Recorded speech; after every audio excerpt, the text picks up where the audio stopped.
the Atelier of Infinite Sense. Hello there, lovely listener. How's your evening going? I hope you're feeling peaceful, ready to let the day drift away. Thank you so much for tuning into boring sci-fi for sleep. Your company means everything to me. I'd love to know where you're listening from tonight. Maybe you're in a bustling city, or perhaps somewhere quiet where you can hear the night settling in. Wherever you are, I'm so glad you're here with me. Tonight's story takes us somewhere unexpected, to a perfume shop in the heart of Central Park, but not the park as we know it today. This is Central Park in a distant future, where scent has become an art form beyond anything we've imagined. We'll walk slowly through this beautiful space, meeting the perfumers who craft experiences from molecules and memory, who can make you feel calm or joyful or peacefully drowsy with just a whisper of fragrance. So breathe deeply. Let your shoulders drop. There's nowhere to be but here. Nothing to do but listen and drift. Let's step inside. The Glass Pavilion. The Atelier stood at the very center of Central Park, where the old Bethesda fountain had once been. The building, if you could call it that, was made entirely of glass that seemed to shift and change depending on the angle of light. Sometimes it appeared transparent, letting you see the intricate workspaces inside. Sometimes it reflected the trees and sky, making it almost invisible. And sometimes, in the early evening light, it glowed from within like a lantern. Maya Chen had worked at the Atelier for 7 years. She was a senior scent master, which meant she had completed the decades-long training required to work with the most complex and experimental fragrances. Today, a quiet Thursday afternoon in late September, she was preparing to blend a new commission for a client who wanted something very specific, a scent that would help them fall asleep more easily, that would carry them gently into dreams without effort or struggle. Maya loved these commissions. Sleep fragrances were among the most delicate work a perfumer could do. Too heavy, and they would create foggy, unpleasant drowsiness. Too light, and they would have no effect at all. The balance had to be perfect, and it had to adapt to the individual wearer, responding to their unique biology, their changing moods, their personal associations with different scents. She stood in her workroom on the 3rd floor of the Atelier, surrounded by thousands of small glass vials arranged on floor-to-ceiling shelves.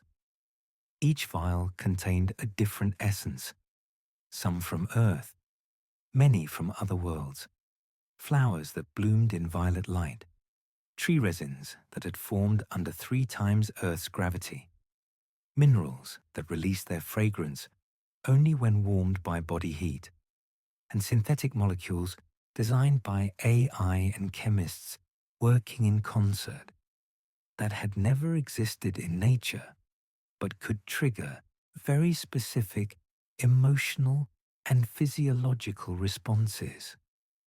The afternoon light came through the glass walls, illuminating dust motes that drifted lazily through the air. Maya took a deep breath, centering herself.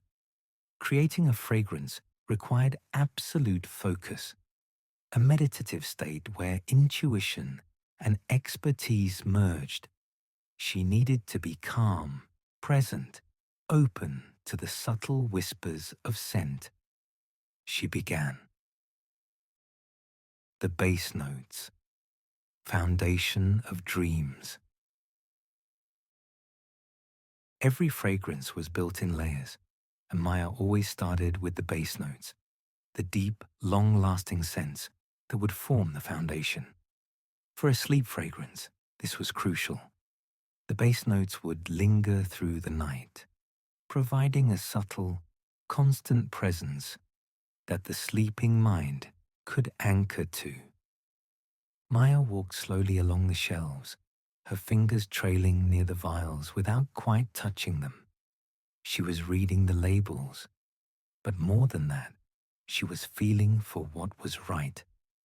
Sometimes you didn't know what a fragrance needed until your hand simply stopped at the correct vial. Her hand stopped at a dark amber bottle labeled Sandalwood, Epsilon Eridani 3. She lifted it carefully, opened it, and waved the stopper near her nose, not directly inhaling, but letting the scent come to her gently. Sandalwood, but not like Earth's sandalwood. This had a deeper, almost chocolate-like quality, with undertones that reminded her of warm stone and evening air. It was a scent that made you want to close your eyes, to sink into something soft and enveloping. She made a note in her scent journal, an old-fashioned paper notebook, because the Atelier's masters believed that the act of writing by hand helped fix the fragrance in memory. Base, E, 3 sandalwood, 15 drops. Next, she needed something to anchor the scent to the physical body, to help it integrate with the wearer's own chemistry. She selected a vial of ambergris accord, not real ambergris, which had been synthetic for centuries, but a bioengineered version that included responsive molecules. These molecules would detect the wearer's cortisol levels and adjust their release accordingly. High stress meant more scent, creating a stronger, calming effect. Low stress meant less, preventing any overwhelming drowsiness. Responsive ambergris accord, 8 drops. And finally, for depth and staying power, a touch of aged patchouli from one of Jupiter's atmospheric farms, where the low gravity created plants with unusual molecular structures. This patchouli was lighter than Earth's, less earthy and more ethereal. Maya had always thought it smelled like what moonlight might smell like if moonlight had a scent. Jupiter patchouli, atmospheric harvest, 5 drops. She carefully measured each essence into a clean glass beaker, swirling them together gently. The base was coming together beautifully, a warm, enveloping foundation that seemed to hum at a frequency just below conscious perception. The heart notes, the emotional center. The heart notes were where the fragrance's character truly emerged, where the emotional story was told. For sleep, Maya wanted something that evoked safety, comfort, the feeling of being held and protected. She moved to a different section of shelves where the floral essences were kept. Here she needed to be even more careful.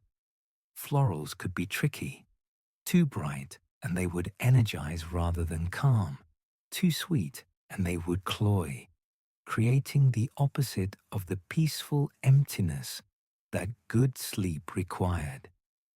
Her hand moved past rose, past jasmine, past the countless alien flowers whose names were more catalogue numbers than poetry. She stopped at a small vial filled with pale blue liquid. Lunar gardenia, Titan greenhouse synthesis. Titan's gardenias were extraordinary. They bloomed in the low light of Saturn's distant sun, and their scent had adapted accordingly, less aggressive, more subtle, with a creamy, almost vanilla-like quality that suggested comfort without demanding attention. She added 10 drops to her blend. Next, she needed something green, something that evoked the peace of nature. She selected essence of moss from the Kepler 442 system, the same planet that hosted the vast forests they discovered 20 years ago. The moss grew on the trunks of trees that could live for 10,000 years, and its scent carried that patience, that sense of deep time, of being part of something larger and slower than human worry. Kepler Moss Absolute, 6 drops. And then, because every sleep fragrance needed a touch of the familiar, something that the human brain recognized at a primal level as safe, she added a carefully crafted accord that mimicked the scent of clean cotton and warm bread. These were not sophisticated scents, not rare or expensive, but they were powerful. They were the smells of home, of safety, of being cared for. Comfort accord, cotton and bread, 12 drops. The heart was complete. Maya swirled the beaker again, watching the liquids mix and marry, becoming something more than their individual parts. She lifted it to her nose and breathed carefully. Yes, it was working. The fragrance was starting to sing. The top notes, the welcome. The top notes were what people smelled first, the initial impression that invited them into the fragrance's deeper layers. For sleep scents, the top notes had to be instantly calming, a gentle hand on the shoulder that said, "It's okay to rest now." Maya selected bergamot oil, the classic perfumer's choice for the top of almost any fragrance. But this was Proxima bergamot, from citrus groves that grew under a red dwarf sun. The fruit was larger, the oil sweeter and less sharp. It had a quality that reminded Maya of sunset rather than morning, an ending rather than a beginning. Proxima bergamot, 20 drops. To complement the citrus, she needed something herbal. She chose lavender, but not the common English variety. This was wild lavender from the Martian highlands, where the lower oxygen had created plants with higher concentrations of linalool and linalool acetate, the very compounds that made lavender calming, almost medicinal in its effectiveness, but when used carefully, it was perfect. Mars Highland Lavender, 15 drops. And finally, just a whisper of something unexpected, chamomile infused with trace amounts of melatonin analog compounds. These molecules were designed to cross the blood-brain barrier when inhaled, gently encouraging the body's natural sleep chemistry. They were expensive, carefully regulated, and absolutely worth it. Chamomile melatonin synthesis, 3 drops only. Maya added these final essences and watched as the fragrance completed itself. The beaker now held about 100 milliliters of liquid, raw, unfiltered, still needing to mature and settle. But even now, she could smell its potential. She set the beaker aside to rest. Fragrances, like wine, needed time. The molecules needed to interact, to find their equilibrium. She would leave this blend for 3 days, checking it periodically, adjusting if necessary. Only then would she add the final components, the smart molecules that would make this a truly modern fragrance. The smart molecules, the future of scent. 3 days later, Maya returned to her blend. It had matured beautifully, the initial sharp edges smoothed away, all the notes working in harmony. Now came the most delicate part, the integration of responsive technology. She moved to a locked cabinet where the advanced compounds were stored. These were the molecules that had transformed perfumery from an art into something closer to medicine, or perhaps magic. First, she selected a pheromone modulator. This compound would read the emotional state of anyone near the wearer and adjust accordingly.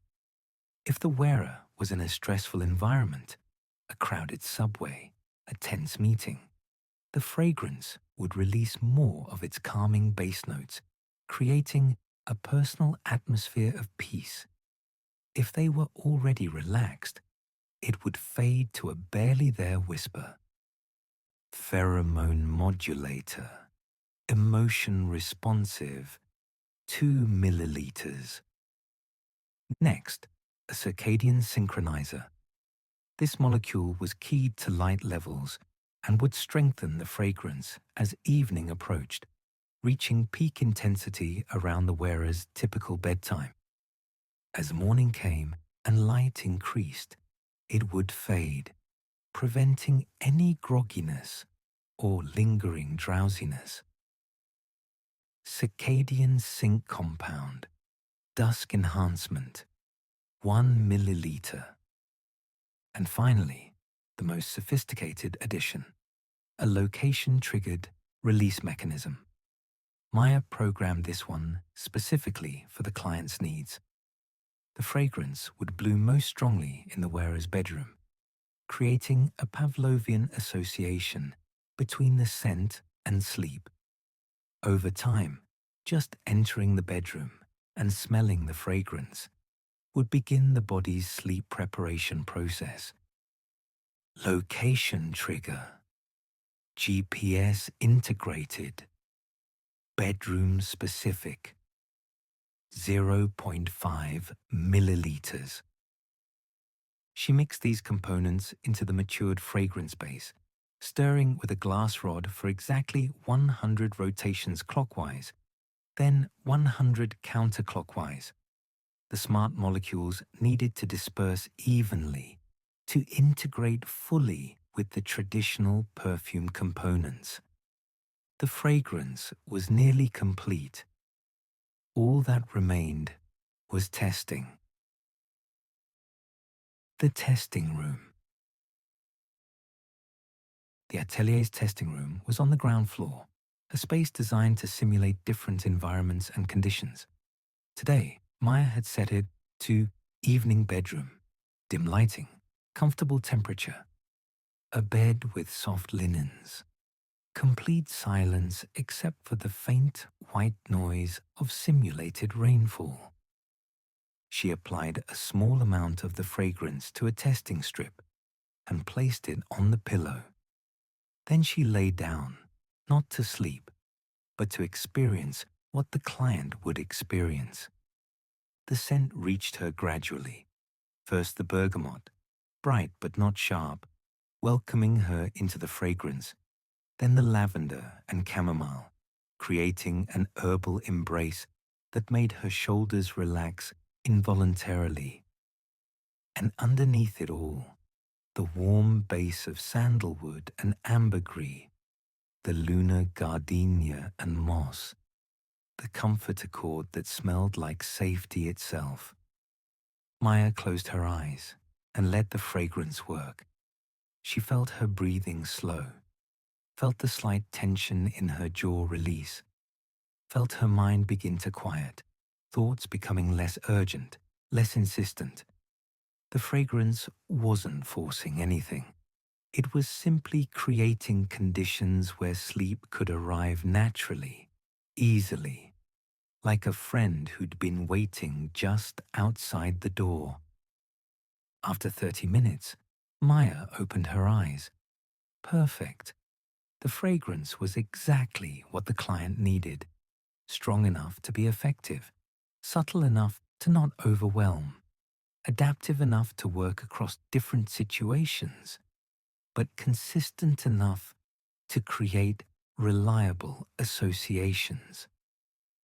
She returned to her workroom and carefully decanted the finished fragrance into a beautiful bottle, hand-blown glass in shades of deep blue fading to pale violet, like twilight captured in crystal. She wrote out detailed instructions for the client, apply to pulse points 1 hour before desired sleep time. Reapply as needed. Allow 7 to 10 days for full circadian integration. Another fragrance complete. Another small piece of olfactory magic, ready to make someone's life a little better, a little more peaceful. The meditation scent. Later that week, Maya received a different kind of commission. A meditation teacher wanted a fragrance that could help students reach deeper states of consciousness, something that would quiet the mental chatter and allow presence to emerge. This was advanced work. Creating a scent for meditation meant understanding not just sleep or relaxation, but the specific qualities of alert restfulness, of focused emptiness, of what some traditions called one-pointed concentration. Maya spent the morning in the Atelier's research library, reviewing notes from previous meditation fragrances, studying the biochemistry of contemplative states, reading historical texts about incense used in temples and monasteries across centuries and cultures. Then she went to the experimental section of the Atelier, a wing where perfumers worked with the newest, most unusual essences. Here were compounds that didn't smell like anything familiar, that bypassed normal olfactory processing and seemed to speak directly to deeper parts of the brain. She selected a vial of what was labeled simply silence synthesized. It was a compound designed by AI, based on analysis of brain states during profound quiet. It didn't smell like silence. That would be impossible. But somehow, when you inhaled it, your mind became more still. She added essence of high-altitude lichen from the Himalayan preserves, a traditional meditation scent used for centuries. She added a synthetic accord that mimicked the smell of stone temples, that ancient cool empty scent that seemed to exist outside of time.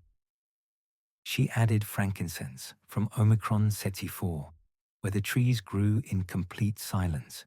No wind, no animals, just the trees and the red sun. The resin from these trees had a quality that was both grounding and elevating, both present and transcendent. And finally, just a breath of something that couldn't quite be named, a compound that one of the junior perfumers had discovered by accident, that seemed to smell like the space between thoughts, like the pause between breaths. Maya worked slowly, carefully, letting her intuition guide her as much as her expertise. This wasn't the kind of fragrance you could force or calculate. It had to emerge organically, had to be discovered rather than invented. After 2 weeks of work, mixing, testing, adjusting, testing again, she had it. A fragrance that was barely there, so subtle you might not even notice you were smelling it, but that created a space around the wearer where meditation became easier, where the mind naturally settled into stillness. She tested it herself, sitting in the meditation room the Atelier maintained for exactly this purpose. She applied the fragrance, sat on the cushion, closed her eyes, and breathed. Within minutes, her mind had dropped into a state of quiet alertness that usually took her 20 minutes to reach. The fragrance wasn't forcing the meditation. It was simply removing obstacles, making the path easier to find. Perfect. The joy formulation. Not all of Maya's commissions were about calm and quiet. Sometimes people wanted the opposite. They wanted to feel uplifted, energized, joyful. These fragrances were equally complex in their own way. A client came in requesting a scent that would help them feel motivated and optimistic, something to wear during their morning routine that would set a positive tone for the day. They had been struggling with low mood, not quite depression, but a persistent grayness that made everything feel harder than it should. Maya approached this commission with careful consideration. Creating a fragrance for mood enhancement meant walking a fine line. You didn't want something so stimulating it would create anxiety. You didn't want something so sweet it would become cloying. You wanted something that felt like a gentle lift, like a hand helping you up from a sitting position. She started with citrus, grapefruit and yuzu from the lunar agricultural domes, bright and clean and full of sharp, optimistic energy. She added ginger essence, just enough to create warmth and slight spiciness, a sense of things moving and flowing rather than stagnating. For the heart, she chose green tea absolute and a synthetic accord designed to mimic the smell of fresh rain on warm pavement, that petrichor scent that always felt like renewal, like the world being washed clean and starting fresh. The base was lighter than her sleep fragrances, a touch of cedar for grounding, a whisper of vanilla for comfort, nothing too heavy or somnolent. And then the smart molecules, compounds that would respond to the wearer's serotonin levels, releasing more fragrance when mood dipped, less when they were already feeling good. A circadian element that would strengthen the scent in the morning and fade by evening, preventing any interference with sleep, and a subtle pheromone that would make the wearer more receptive to positive social interactions, more likely to smile, more likely to connect. When the fragrance was complete, Maya tested it on a grey, rainy afternoon when she herself was feeling slightly melancholy. She applied it to her wrists, breathed it in, and felt something shift inside her. Not dramatically. This wasn't a drug, wasn't forcing anything artificial. But the greyness lifted slightly. Colours seemed a bit brighter. She found herself smiling at a joke from a colleague that she might have otherwise just nodded at. The fragrance worked. It wouldn't cure depression. Maya always made that clear to clients, always emphasized that serious mental health issues require professional treatment. But it could help. It could make the good days easier and the hard days slightly more bearable. The philosophy of scent. Late one evening, after the atelier had closed and most of the perfumers had gone home, Maya sat in her workroom with a cup of tea, looking out at Central Park in the darkness. The trees were just shapes against the sky. The paths lit by soft lamps that glowed like captured fireflies.